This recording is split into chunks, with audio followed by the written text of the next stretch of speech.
اس پر نہیں کہوں گا ممبئی والوں سے کہ سبحان اللہ کہو. سبحان اللہ سبحان اللہ. یہ بات پھر رسول بلال کی ہے. سورج الٹے پاؤں پلٹے، سورج الٹے پاؤں پلٹے، چاند اشارے سے ہو چاند. یہ حضور کی حکومت ہے، توجہ کرنا. اب غور کرنا.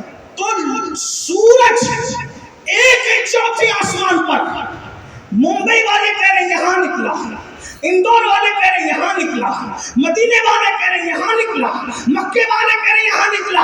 ارے جب غلام اشارے پر الٹے پر پلٹنے والا، اس کی طاقت و قوت کا عالم یہ ہے، تو جس کے تلووں کے صدقے سورج بنا ہے، اس نبی کی طاقت و قوت کا عالم کیا ہوگا؟ سبحان اللہ سبحان اللہ. جب وہ چوتھے آسمان پہ جس کو رکھ کر کے ہر شہر میں چمک رہا ہے، تو وہ مدینے میں جس کو رکھ کر اگر ہر دل میں تجلی فرمائے تو اس میں حیرت کی بات ہے. میں نے ثابت کر دیا کہ حضور ہر عاشق کے دل میں رہتے ہیں. لیکن اب جو بات کرنی ہے وہ اصل یہ ہے، جس کے دل میں حضور آتے ہیں اس کے اندر انقلاب آتا ہے، اور جہاں انقلاب نہیں وہاں حضور. یہ میرا دعویٰ ہے. جہاں انقلاب نہیں وہاں حضور نہیں. یہ دعویٰ حضور آئیں گے، نشانی انقلاب آئے گا، نشانی انقلاب آئے گا. اب اس کو میں آپ کے سامنے رکھتا ہوں، توجہ کرو. دیکھیے مکہ حضور آئے گا 20 اپریل 571 عیسوی کو حضور آئے گا مکے میں. اب 20 اپریل سے پہلے کا مکہ اور 20 اپریل سے بعد کا مکہ. سننا تھوڑا سا فلسفیانہ انداز میں گفتگو چل گئی ہے، حالانکہ میرا مزاج وہ نہیں، لیکن توجہ کرو گے تو سمجھ میں آئے گی بات. 20 اپریل 571 عیسوی سے پہلے کا مکہ، کعبے پہ 360 بت رکھے ہوئے ہیں. یہ 20 اپریل 571 سے پہلے کا مکہ. ننگے ہو کے کعبے کا طواف کر رہے ہیں، یہ پہلے کا مکہ. لات المنات کا نام لے لے کر کے طواف ہو رہا ہے، یہ پہلے کا مکہ. اسی طریقے سے ماں کے ساتھ زنا ہو رہا ہے، پہلے کا مکہ. جانوروں کے ساتھ ظلم ہو رہا ہے، پہلے کا مکہ. بیٹی زندہ دفن کی جا رہی ہے، میلاد سے پہلے کا مکہ. اسی طریقے سے بیواؤں کو جلایا جا رہا ہے، پہلے کا مکہ. ماؤں کو مارا جا رہا ہے، پہلے کا مکہ. توجہ ہے آپ کی، نبی نہیں آئے تھے مکہ یہ تھا، نبی نہیں آئے تھے مکہ یہ تھا. حضور آ گئے، حضور آ گئے. نشانی کیا ہے؟ انقلاب.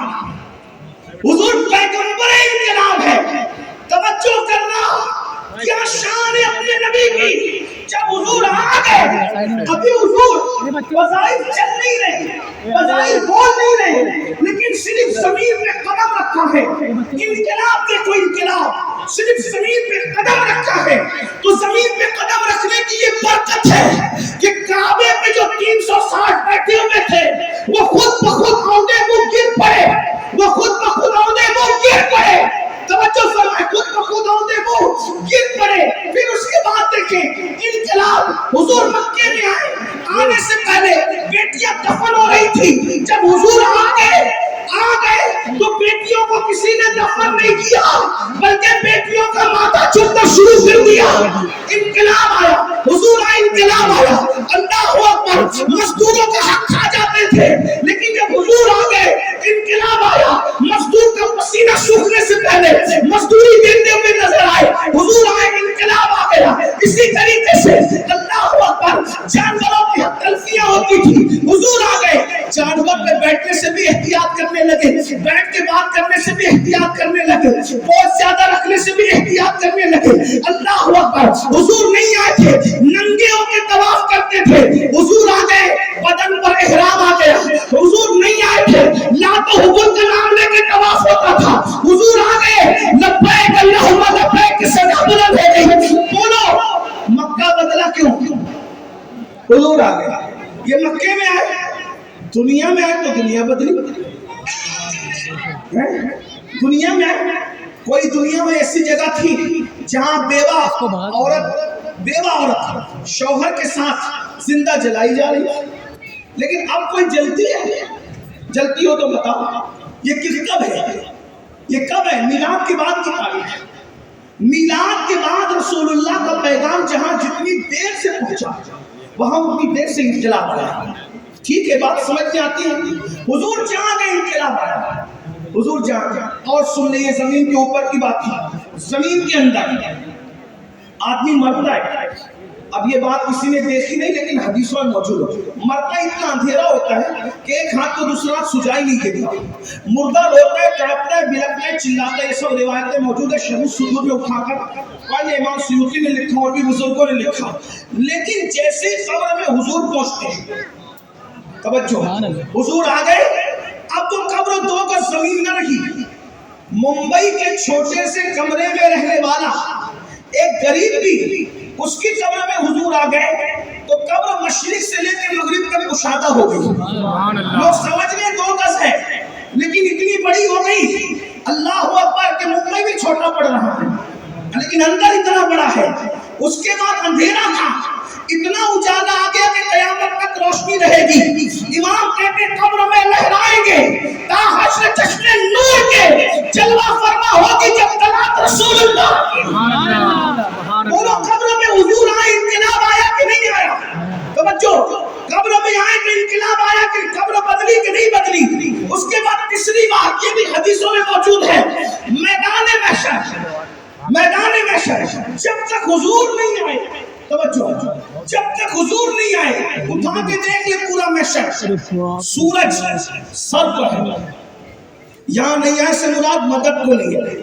ٹھیک ہے، کچھ نزاکتیں ہوتی ہیں بیان جس پر اہل علم کی توجہ ہونی چاہیے.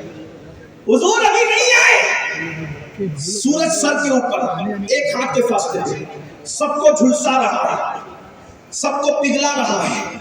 زبان سینے پہ لٹک رہی پیاس کی وجہ سے. سب نفسی نفسی نفسی نفسی نفسی کر رہے ہیں. انبیاء بھی نفسی نفسی کر رہے ہیں، صحابہ بھی نفسی نفسی، عوام بھی نفسی نفسی، مقربین بھی نفسی نفسی. حضرت جبریل کا نام لے کر قرآن نے کہا ہے یوم یقوم الروح والملائکہ صفا لا یتکلمون الا من اذن. جبریل اور سارے فرشتے اللہ کی ہیبت سے کانپ رہے ہیں اور کسی میں کلام کرنے کی جرت نہیں ہے، کوئی کلام نہیں کر سکتا. بولو محشر میں حضور نہیں آئے تو اللہ رب العزت کے جلال کا بھی عالم یہ ہے.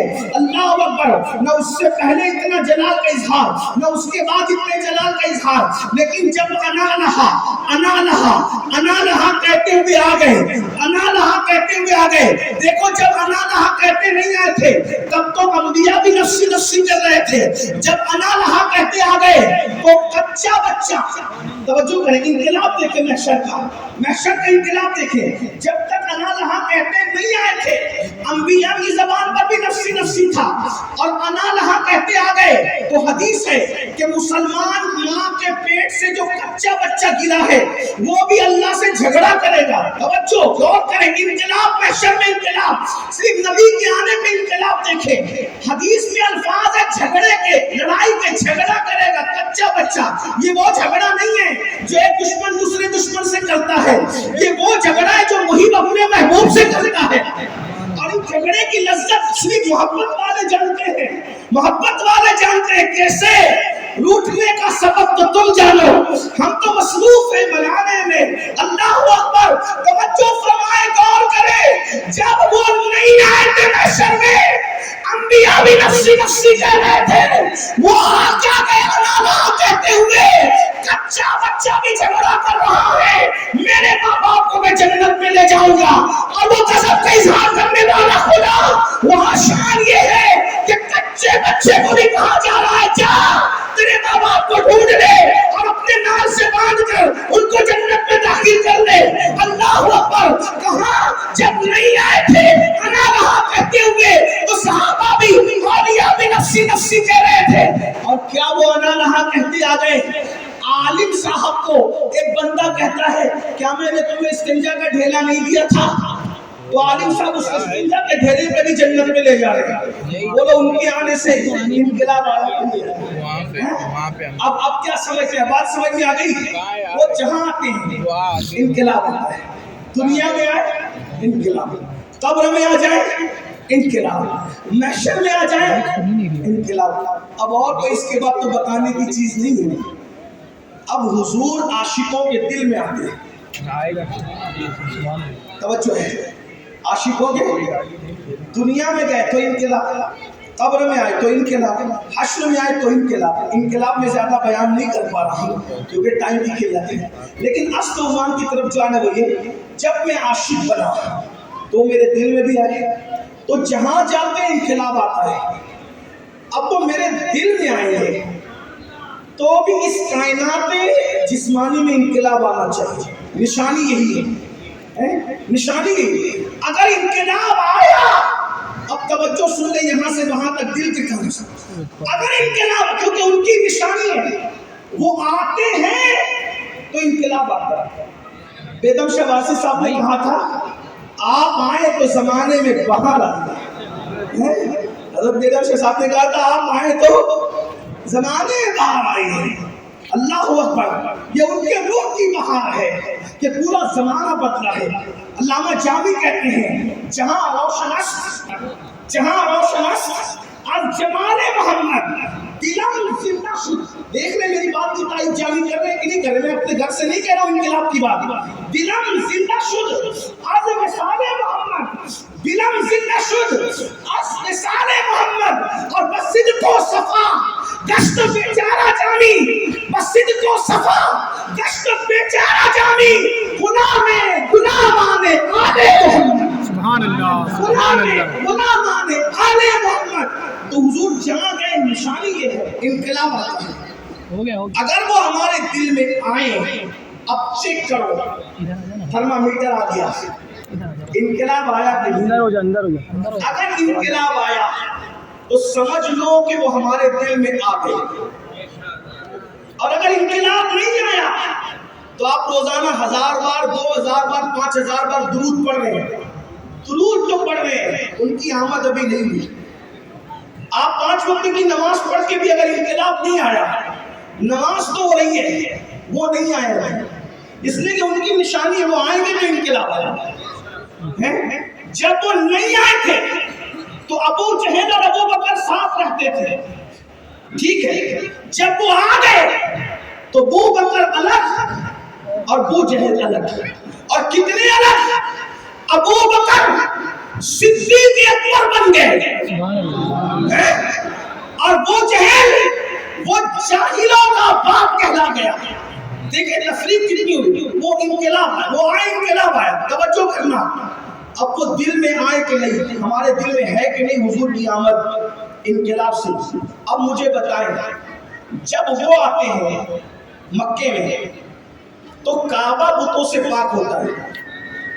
اگر وہ ہمارے دل میں آئے تو بولو دل بتوں سے پاک ہوگا کہ نہیں ہوگا؟ دل میں ابھی بھی بت ہیں. یہی بات, یہ بات کرنی ہے آپ سے آج, اور میرا اصل عنوان آج ہے, بولو دلوں میں بت ہیں کہ نہیں ہے.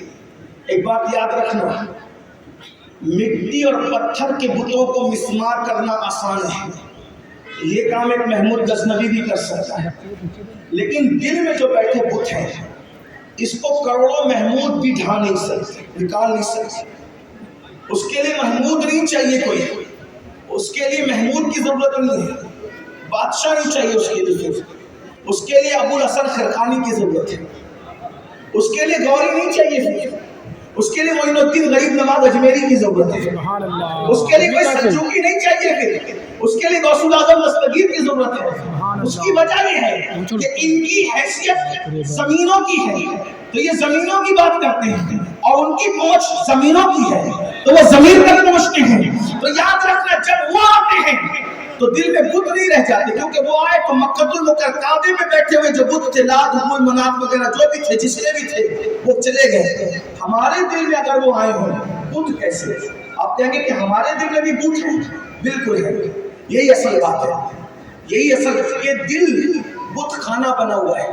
میرا یا آپ کا بت ہے, اس میں گھمنڈ کا بت ہے, اور یہ گھمنڈ کا بت, یہ گھمنڈ اور تکبر کا بت لات اور حبل سے خطرناک ہے. یہ یاد رکھنا, یہ تکبر کا بت, یہ انا کا بت, ہاں یہ حسد کا بت, یہ غیبت اور چغلی کا بت، یہ بے نمازی پن کا بت، یہ نسب پر فخر کا بت، یہ دولت پر تکبر کا بت، یہ زنا کی محبتوں کا بت، یہ شراب اور نشے کی محبتوں کا بت. ایک چھوٹا سا دل کتنا بڑا بت خانہ بن گیا ہے، اور اس پر بھی کہتے ہو کہ حضور کی عاشق. حضور نے ایک بت خانے کو بت خانہ رہنے نہیں دیا، وہ 360 کے سب نکال کے پھینک دیا. اور یہاں اتنے ہیں، کروڑوں ہیں، اگر میں نام گناتے چلا جاؤں اتنے پہ آپ سمجھ گئے ہوں گے. بولو یہ بت ہے کہ نہیں ہے؟ اپنے آپ میں ڈوب کے سوچو، مجھے مت بولو. میں بھی ڈوبوں، آپ بھی ڈوبے، اپنے من میں ڈوب کر پا جا سراغ زندگی. تو اگر میرا نہیں بن سکتا نہ بن، اپنا تو بن. مرنے کے بعد آپ مجھے بھی تو پتا چلے گا کہ کتنی مکاری کر رہے تھے. پہلا مسلمان رہتے لیکن سچے مسلمان نہ بن سکے. اللہ اکبر. کتنے بت ہیں دلوں کے اندر. بولو بولو، بتاؤ مجھے، تکبر کرتے ہو کہ نہیں کرتے؟ گھمنڈ کرتے ہو کہ نہیں کرتے؟ بھائیو، امیری غریبی کی جو لکیر کھینچ رکھی ہے یہ صرف گھمنڈ کی وجہ سے ہے. اسلام میں تکبر کہاں ہے؟ اگر کوئی غریب بازو میں کھڑا ہو جائے تو امیر کو بدبو آتی ہے اس کے پسینے کی. بولیے یہ تکبر ہے کہ نہیں ہے؟ اللہ کے رسول صفا کے فقیروں کا بچا ہوا دودھ خود نوش فرمائیں. صفا کے وہ فقیر و فقراء کا بچا ہوا دودھ خود نوش فرمائیں. اور یہاں ہم غریب کے ساتھ بیٹھ کر کسی ولیمے میں کھانا کھانے کو اپنی شان کے خلاف سمجھے. کون غریب اور کون امیر؟ سب تو آدم کے بیٹے ہیں، سب تو جان آدم کے امتی ہیں. پھر یہ لکیر کس نے کھینچی ہے؟ یہ تکبر کے بت نے جو اندر بیٹھا ہوا ہے. بڑی معذرت کے ساتھ اہل منبر سے بھی ان کے قدموں کو ہاتھ لگا کر معافی طلب کرتے ہوئے منبر والوں نے بھی، بعض لوگوں نے خیریت پوچھنا بھی امیری اور غریبی میں تبدیل کیا ہے. اگر کسی کا لباس اچھا ہوگا تو حاجی صاحب خیریت ہے، بہت دماغ انداز سے پوچھیں گے. لیکن اگر کسی کا کپڑا پھٹا ہے تو اس کی خیریت بھی نہیں بلکہ اس پر نظر بھی ڈالنا یہ اپنی شان کے مطابق ہم لوگ سمجھتے ہیں. میں بات کروں، اس کا مطلب احترام تعلق باقی رہا ہے. توجہ، احترام تعلق باقی رہا ہے. احترام انسانیت ختم ہو گیا. احترام، آج ہم احترام تعلق نبھا رہے ہیں. احترام انسانیت ختم ہو گیا. کیوں؟ اگر میں مولانا سے خیریت پوچھ رہا ہوں تو اس لیے کہ ان کا میرا تعلق ہے. لیکن ایک وہ بندہ جس کو میں جانتا بھی نہیں ہوں اس سے خیریت اس لیے نہیں پوچھ رہا ہوں کہ میرا تعلق نہیں ہے. تو تعلق نہیں ہے مگر وہ انسان تو ہے نا. تعلق نہیں ہے مگر وہ اللہ کے رسول احترام تعلق کے لیے نہیں آئے تھے، احترام رشتے کے لیے نہیں آئے تھے. اللہ کے رسول سب سے پہلے احترام انسانیت کے لیے تشریف لائے تھے.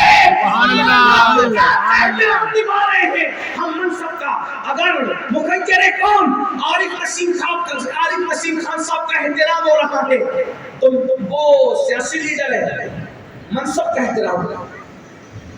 خان صاحب ہے، اعلیٰ نصبی سے احترام ہو رہا ہے. مخیر چندہ دیتے ہیں تو ان کے چندہ دینے کی صفت کا احترام ہو رہا ہے. لیکن یہ ساری صفت کا احترام سکھانے حضور نہیں ہے. حضور تو صرف انسان کا احترام سے.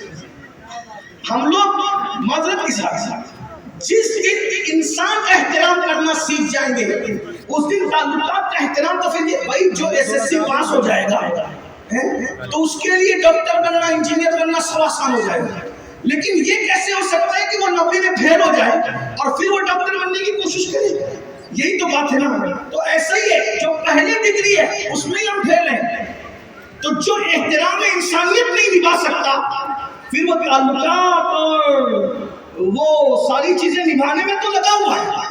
جو احترام انسانیت نہیں نبھا سکتا وہ تعلقات اور رشتہ داری کے احترام میں لگا ہوا ہے. لیکن جو احترام انسانیت خود نبھانے لگے گا تو پھر تعلقات کا احترام کو تھوڑی چھوڑے گا، رشتہ داری کا احترام کو تھوڑی چھوڑے گا. یہ اصل بات کرنی ہے آپ سے، توجہ کرنا. احترام انسانیت کی بات سنن الکبریٰ کی روایت ہے. ایک جنازہ جا رہا ہے، جنازہ. اللہ کے رسول اس جنازے کو دیکھ کر اٹھ کر کھڑے ہو گئے. بھائی آدمی زندہ کو دیکھ کر اگر اٹھ کر کھڑے ہو کوئی نہ کوئی مفاد ہوتا ہے. توجہ ہے نا. میں نے حوالہ پڑھ دیا، جس کو دیکھ رہے روایت اس طرف جائے. ابھی ناسک و منسوخ کی بات نہیں کر رہا ہوں، رجال کی بات نہیں کر رہا ہوں، صرف سیرت پڑھنے لگا ہوں. اہل علموں کی توجہ چاہتا ہوں. ناسک و منسوخ کا مسئلہ بھی نہیں ہے، رجال کا مسئلہ بھی نہیں، صرف سیرت کے حوالے سے بات پڑھ رہا ہوں. غور کیجیے گا. حضور کھڑے ہو گئے کس کے لیے؟ مردہ کے لیے وہ جنازے میں پڑا ہوا ہے. یوں تو حضور کا مفاد کسی سے کبھی وابستہ رہا ہی نہیں. اس بے نیاز خدا نے ہمیشہ سے ان کو بے نیاز کیا. حلیمہ کے سینے خشک کیے, بعد میں حلیمہ کو دودھ پینے کے پلانے کے لیے کھڑا کیا. کیوں؟ تاکہ حلیمہ کل کھڑے ہو کر یا اس کے خاندان کا فرد یہ نہ کہے کہ ہم نے دودھ پلایا تھا. پلانے والی تو حلیمہ چلی جاتی, باپ کی نسلیں آج تک کہتی ہم نے دودھ پلایا تھا. کوئی کہہ سکتا تھا بھائی بہت سارے لوگ ہیں, کسی غریب کو کوئی ہاتھ پکڑ لیتا ہے تو اس کی نسلیں, ہاتھ پکڑنے والا تو چلا جاتا ہے, ہاتھ پکڑنے والا تو چلا جاتا ہے, اس کی نسلیں بہت زیادہ ان کے دماغ آسمان کو ہم نے کر دو, ہم نے بڑا کیا, ہم نے یہ کیا, ہمارے باپ دادا نے کیا. تو حلیمہ کی نسل بھی تو باقی ہے. تو حلیمہ کے بچے بھی آج کوئی منبر پہ آ کے کہہ سکتے تھے اپنے نبی کی شان بیان کر رہے ہو, امین القادری میری امی نے دودھ پلایا تھا. لیکن قدرت کو منظور نہ ہوا کہ کسی اور کا احسان ہو. غریبی مسلط کی حلیمہ پہ, سینے خشک کیے, اس کا بچہ پوری پوری رات روتا تھا, دودھ نہیں ملتا. اس کی بکریوں کو دبلا کیا, پتلا کیا, اس کے تھنوں کو بھی خشک کیا, اتنی غربت سے مجبور کیا کہ بچہ بھی بھوکا, حلیمہ بھی بھوکی, اس کا شوہر بھی بھوکا, اس کی بیٹی بھی بھوکی. لیکن جیسے حضور کو سینے سے لگایا, حلیمہ کہتی ہے سینے خشک تھے, ان کا سینہ میرے سینے سے کیا لگا, میرے سینے میں دودھ کی نہر جاری ہو گئی. حلیمہ خود روایت کر رہی ہے, حلیمہ دودھ پلانے میں تیرا احسان نہیں, میرا محبوب جس دن تیرے سینے سے لگا ہے اس دن تیرا بیٹا بھی بھوک سے آزاد ہو گیا ہے. تو نے احسان نہیں کیا, تیرے سینے سے لگ کر میرے محبوب نے تجھ پہ احسان. سبحان اللہ, سبحان اللہ. سرکار عبداللہ کو جب ماں کے شکم میں تھے, 3 مہینے کے تھے, ماں کے شکم تبھی اٹھا لیا. کوئی یہ نہ کہے کیا تربیت ہے عبداللہ آپ کی, کیا تربیت نہیں. عبداللہ تمہارا باپ ضرور ہو, لیکن تمہارا احسان بھی میرے محبوب پہ گوارا نہیں ہے. ماں کو 6 سال کی عمر میں اٹھا لیا. آمینہ تو ماں ضرور ہے, لیکن میرا احسان بھی گوارا نہیں. کیوں؟ اس لیے کہ جس کا بیٹا اچھی تقریر کرتا ہے لوگ اس کی ماں کو دعا دیتے ہیں, وہ ماں کتنی اچھی ہے جس نے بیٹے کو اتنا اچھا بنا. ٹھیک اسی طرح استاد لوگ کہتے ہیں ہم نے پڑھایا, ہم نے صنعت کی, ہم نے ڈگری دی, تو آپ اس قابل ہو. استاد کسی کو استاد ہی نہیں بنایا ان کا. اسی لیے حضور, صرف حضور کی ایک خصوصیت ہے, انبیاء میں اور انبیاء نے دوسروں سے سیکھا ہے. انبیاء نے اور نبیوں نے دوسروں سے سیکھا ہے. میرے نبی نے کسی دوسرے سے نہیں سیکھا. حضرت موسیٰ نے حضرت شعیب سے کچھ سیکھا, حضرت موسیٰ نے حضرت خضر سے سیکھا. قرآن اور حدیث کی آیتیں اور روایتیں موجود ہیں. حضرت یوشع بن نون نے حضرت موسیٰ سے کچھ سیکھا ہے, اس پہ روایتیں. لیکن حضور نے کسی سے کچھ نہیں سیکھا. حضور نے کسی سے کچھ نہیں سیکھا. کیوں؟ اللہ فرماتا ہے الرحمن علم القرآن خلق الانسان علمہ البیان. رحمان نے قرآن سکھایا کس کو, کس کو, الانسان. الانسان کس کو, الانسان. الانسان کس کو, جو الانسان انسان کامل ہے, جو انسانیت کی آبرو ہے, جو جان بشر ہے, ان کو سکھایا. پھر ایک مقام پہ فرمایا وَعَلَّمَكَ مَا لَمْ تَكُنْ تَعْلَمْ وَكَانَ فَضْلُ اللَّهِ عَلَيْكَ عَظِيمًا. عَلَيْكُمْ عَظِيمًا نہیں, عَلَيْكَ عَظِيمًا. سب پر فضل ہے, لیکن آپ پر فضل عظیم, اور صرف آپ پر فضل عظیم ہے. آپ جو کچھ نہیں جانتے تھے وہ سب کچھ آپ کو سکھا دیا. اسی لیے تو امی کے معنی سمجھنے میں کچھ لوگوں نے ٹھوکر کھائی ہے. کچھ لوگوں نے ٹھوکر, اس لیے کہ ایک ہی معنی, ایک ہی معنی 2 لوگوں کے لیے آپ نہیں کر سکتے. معنی کرنے ایک لفظ کے کئی معنی ہوں گے, تو معنی کرنے کے لیے پہلے چہرہ دیکھنا پڑے گا. ایک آسان لفظ میں بتاؤں, اگر آج ہم کسی کے بارے میں کہہ دیں کہ یہ بچہ بن باپ کا ہے, تو بولو تعریف ہوئی کہ گالی ہوئی؟ جو بھی ہوئی ہو آپ کے نظریے میں بول دیجئے. بچے کو بن باپ کا کہا, تعریف ہوئی کہ گالی ہوئی؟ بولے گالی ہوئی. لیکن 14 صدیوں سے حضرت عیسیٰ کے لیے ہم یہی بولتے آ رہے ہیں کہ حضرت عیسیٰ بن باپ کے پیدا ہوئے تھے. بولے لیکن کوئی گالی نہیں سمجھتا. کیوں؟ معنی لفظ ایک ہی ہے, لیکن کوئی گالی نہیں سمجھتا. یہ ان کا معجزہ, ان کی امی کی کرامت. وجہ اس لیے کہ قرآن ان کی امی کی طہارت کو بیان کر چکا. ان کی ماں کا پاکیزہ پوتر ہونا اور کواری بطول ہونا, یہ قرآن شہادت, اللہ شہادت دے چکا. اس لیے اب ان کے لیے یہ کہنا کہ عیسیٰ بغیر باپ کے پیدا ہوئے تھے, یہ خالص اللہ کی قدرت ہے اور یہ خصوصیات عیسیٰ ہے. تو بات سمجھ آ گئی. ہے نا بات سمجھ میں آ گئی؟ لیکن اب کسی دوسرے کو کہو گے، کسی کو بھی کہو گے، کیونکہ اس کی ماں کا کردار قرآن نے بیان نہیں کیا، حدیث میں بیان، اس لیے اس کے لیے کیا ہوگی؟ بات سمجھ میں آتی کہ نہیں آتی؟ ایک ہی لفظ ہے بغیر باپ کے، ایک کے لیے فضیلت ہے اور دوسرے کے لیے گالی ہے۔ کیوں؟ ترجمہ کرتے وقت شخصیت دیکھنی پڑتی ہے، تو ایک ہی امی ہے، ایک ہی امی ہے، ایک جگہ ترجمہ ان پڑھ ہو رہا ہے اور ایک جگہ ترجمہ کیا ہو رہا ہے؟ اللہ کا شاگرد۔ وجہ اس لیے کہ تم امی ہو تو ان پڑھ اس لیے کہ تمہارے علم کی سند قرآن میں نہیں ہے، اور نبی امی ہے مگر بے بڑے خدا کے شاگرد ہیں، یعنی کسی انسان نے، اس لیے کہ ان کے علم کی سند قرآن میں اس طرح موجود ہے، وَأَنْتَ مَكَمَا لَمْ تَكُنْ تَعْلَمْ وَكَانَ فَضْلُ اللَّهِ عَلَيْكَ عَظِيمًا۔ جو کچھ آپ نہیں جانتے تھے وہ سب کچھ ہم نے آپ کو سکھا دیا۔ اور بخاری کہہ رہی ہے انما بعثت معلما، میں معلم بنا کر بھیجا۔ توجہ معلم بنا کر، یہ بنا کر میں کیا بنا ہوا سنے؟ جو آ کر بنتا ہے، توجہ، جو آ کر بنتا ہے اس کو سیکھنا پڑتا ہے، اور جو بن کر آتا ہے پھر وہ سیکھتا نہیں، وہ صرف سکھاتا ہے۔ یہی فرق ہے دوسرے انبیاء میں اور ہمارے نبی میں، اللہ نے ان کو بھیج کر بنایا۔ انی جاعل فی الارض خلیفہ، زمین پر اپنا خلیفہ بنانے والا ہوں، بنایا نہیں ہوں، یعنی بھیجوں گا پھر بناؤں گا۔ اور میرے نبی کے لیے کہا وما ارسلناک الا رحمۃ للعالمین، ہم نے رحمت بنا کر بھیجا۔ سبحان اللہ، تکبیر۔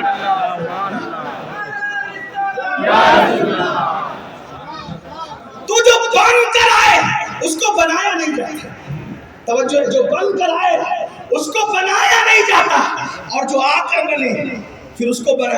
ایک مثال، کوئی بندہ کہے بھائی میں فلاں علاقے کا ایم ایل اے ہوں، تو کوئی سرفیرہ کہے ہم آپ کو بنائیں گے، کہا بنانے کی اب ضرورت نہیں، ہم بن کر آ گئے۔ بات سمجھ آتی کہ نہیں آتی؟ میں عالم فلاں مدرسے کا فارغ ہوں، ہم آپ کو عالم بنائیں گے، اب نہیں بنانا، میں بن کر آ گیا۔ توجہ، تو جب تمہارا بن کر آ جائے تو اس کو کوئی نہیں بنا سکتا، تو جب اللہ کا بنایا بن کر کے آ جائے اب اس کو کون کیا سکھا سکتا ہے؟ اس لیے حضور کو کسی نے کچھ نہیں سکھایا، اب وہ سب کچھ جانتے تھے، اور اتنا جانتے تھے جو کوئی نہیں جانتا۔ بلکہ میں تو ایک بات یہاں کہہ دوں، بات آگے بڑھانے سے ختم کرنے لگا تھا، لیکن آگے بات ایک بات کہہ دوں۔ حضور علیہ السلام نے اسی لیے کہا انا مدینۃ العلم